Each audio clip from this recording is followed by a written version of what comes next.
কোসো island যেতে হলে আপনাকে অবশ্যই মেরিনা সাউথ পিয়ার থেকে ফেরি ধরতে হবে।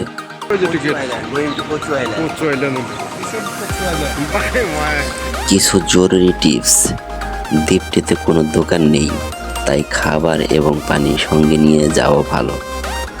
যদি আপনি সাঁতার কাটতে ভালোবাসেন তাহলে অতিরিক্ত পোশাক নিয়ে যাবেন। ফেরি সার্ভিস নিয়মিত চলাচল করে, তবে সপ্তাহে বা ছুটির দিন ভিড় বেশি থাকে। টিকিটের দাম তুলনামূলকভাবে সাশ্রয়ী।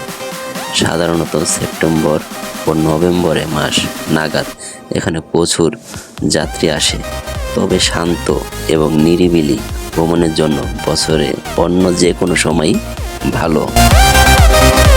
সিঙ্গাপুরের বুকে এক টুকরো শান্তির স্বর্গ হলো কোসো আইল্যান্ড।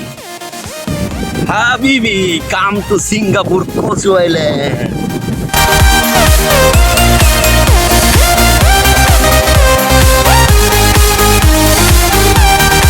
সিঙ্গাপুরের ব্যস্ত শহর থেকে সামান্য দূরে নীল সমুদ্রের মাঝে লুকিয়ে আছে এক সুন্দর দ্বীপ, যার নাম কোসো আইল্যান্ড, স্থায়ীভাবে কোসু বা কচ্ছপ।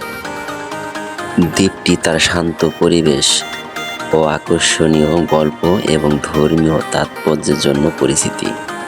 আপনি যদি শহরের লোকালহ থেকে দূরে একটি দিনের জন্য ছুটি কাটাতে চান, কোসো আইল্যান্ড হতে পারে আপনার জন্য আদর্শ জায়গা। কোসো আইল্যান্ড আকর্ষণীয় দিক হলো এর পেছনে লোককথা।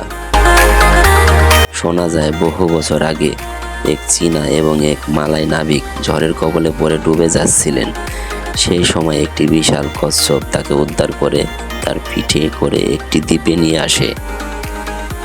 সেই থেকে এই দ্বীপটি কচ্ছপের প্রতি শ্রদ্ধা প্রতীক হিসেবে পরিচিতি এবং এর নাম হয় কোসো আইল্যান্ড। কচ্ছপটি নাকি পরে দ্বীপে পরিণত হয়েছিল। এই কিংবদন্তি আজও দ্বীপের সংস্কৃতি এবং বিশ্বাস গভীরভাবে মিশে আছে। দর্শনীয় স্থান এবং কার্যকলাপ: দ্বীপটিতে দর্শনীয়দের জন্য বেশি কিছু আকর্ষণীয় স্থান রয়েছে। এর মধ্যে সর্বচেয়ে গুরুত্বপূর্ণ হলো কোসো আইল্যান্ড টেম্পল। এই মন্দিরটি মালয় এবং চীনাদের কাছে পবিত্র স্থান হিসেবে গণ্য হয়। প্রতি বছর এখানে প্রচুর পর্যটক আসে প্রার্থনা করতে। এছাড়াও কোসো আইল্যান্ড আপনি পাবেন সুন্দর সাদা বালি সৈকত এবং স্বচ্ছ নীল জল। আপনি এখানে সাঁতার কাটতে পারবেন বা কেবল সূর্যালোক উপভোগ করতে পারবেন। দ্বীপের চারপাশে হাঁটার জন্য চমৎকার পাথর রয়েছে, যেখানে আপনি প্রাকৃতিকের মাঝে হাঁটতে হাঁটতে শান্ত পরিবেশ উপভোগ করতে পারবেন।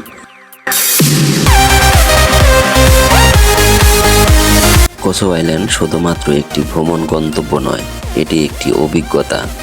এখানে এলে আপনি সিঙ্গাপুরের এক অন্য রূপ দেখতে পাবেন, যেখানে প্রকৃতি এবং লোককথা মিলেমিশে একাকার হয়ে গেছে। এটি একটি ছোট অথচ সুন্দর ভ্রমণের জন্য পারফেক্ট জায়গা। আল্লাহ হাফেজ, দেখা হবে পরবর্তী ভিডিওতে।